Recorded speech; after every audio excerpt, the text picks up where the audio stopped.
Las moetas eller Svezia, elas fan adina canera, quae mancami. Aidat moetas que la Svizzera mo que question elas. Det verkar som om när jag säger någonting på rätoromanska så är det mycket längre än det jag ska ha översatt till svenska. Kanske jag glömt att översätta någonting, jag vet inte. Hejsan, jag heter Henning Hansson. Jag bor i Frauenfeld i Thurgau i Schweiz. Men just nu är vi i Pagny i Graubünden i våran lilla stuga i bergen. Där vi brukar tillbringa helger och semestrar. När jag lärde känna Prättigau så tänkte inte jag på att det fanns olika namn. Vissa var på tyska och vissa var på rätoromanska. Utan jag accepterade det som det var. En sak som jag har märkt här i Prättigau är att många av husen har namn på rätoromanska. Och det är för att den här dalen var rätoromansktalande till sena medeltiden. Och även de platser som är lägre i dalen har snarare namn på rätoromanska och de som är högre belägna på tyska. Nu för tiden är Prättigau en valsetal, det vill säga tysktalande. Och folkgruppen valsers, de kom till dalen över bergen och bodde först på de platser som låg högst upp. Därför är platserna som ligger högst i dalen döpta med tyska namn. Eller de har tyska namn helt enkelt.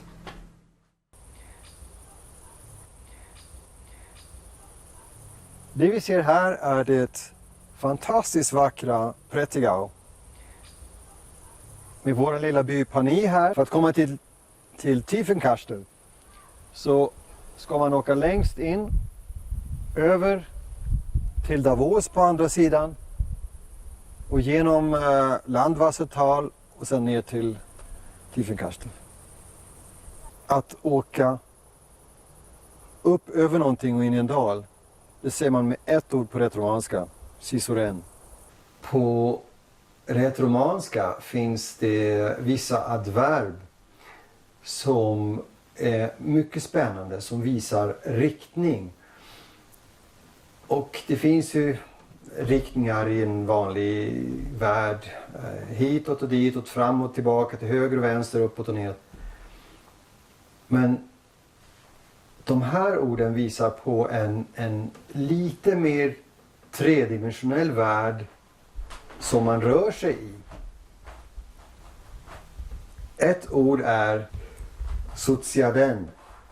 Och soziaden betyder nerifrån och upp och inåt i dalen. Och det finns ju också sociado som är typ nerifrån och upp och ut ur dalen.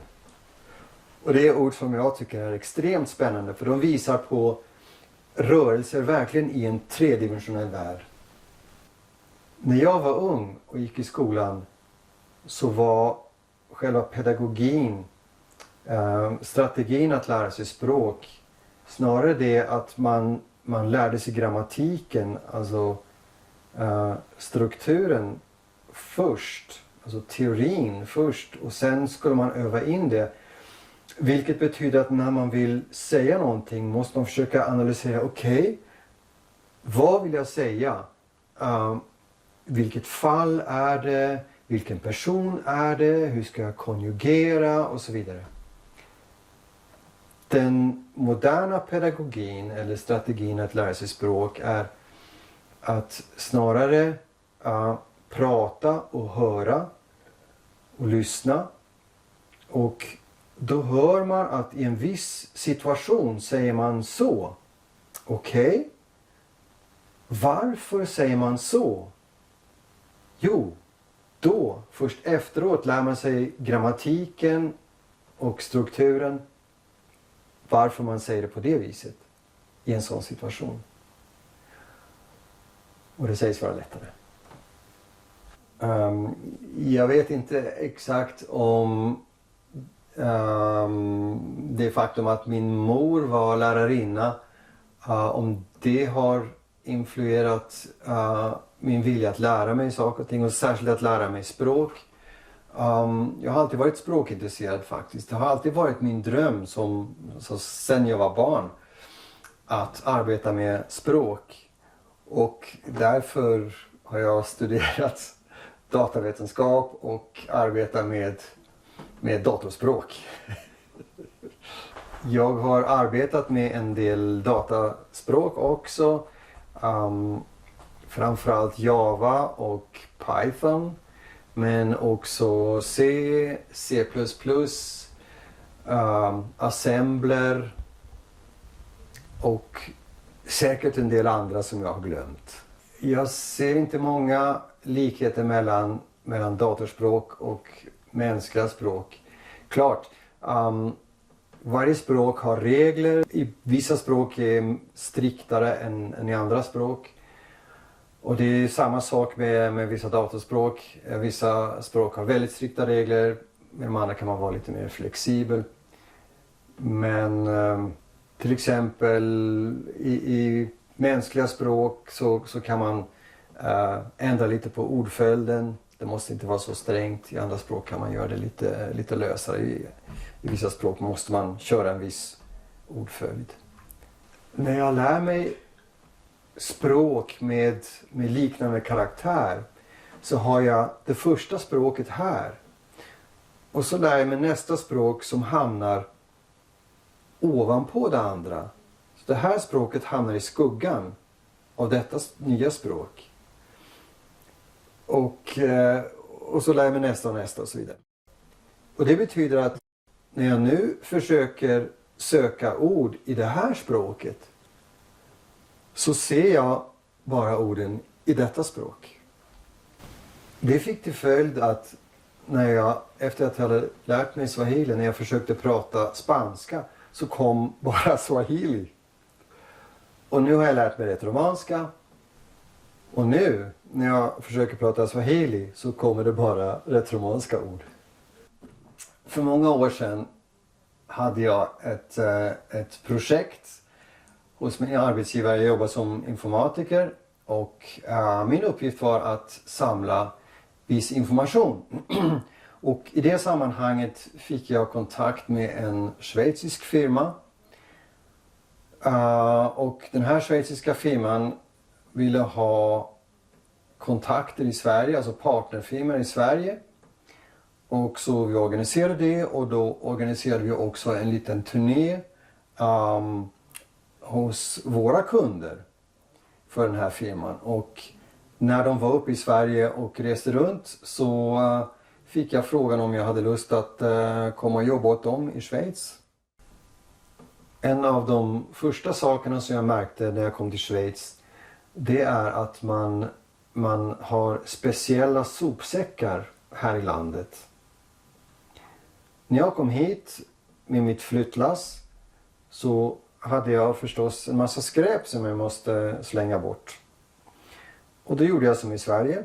Jag packade ner det i vanliga plastpåsar och gick ut och slängde det i soptunnan.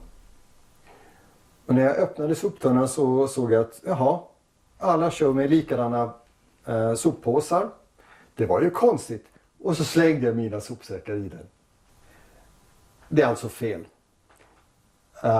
Och efter ett tag var jag på resa med jobbet och fick ett e-mail där kommunen hade sökt kontakt med mig och frågat varför jag inte använder de vanliga soppåsarna. Och jag förstod ingenting. Så jag frågade min firman, vad menar de med det egentligen? Och då fick jag till svar att det förklarar vi när du kommer tillbaka. När jag bodde i Sverige så visste jag förstås att det fanns 4 språk.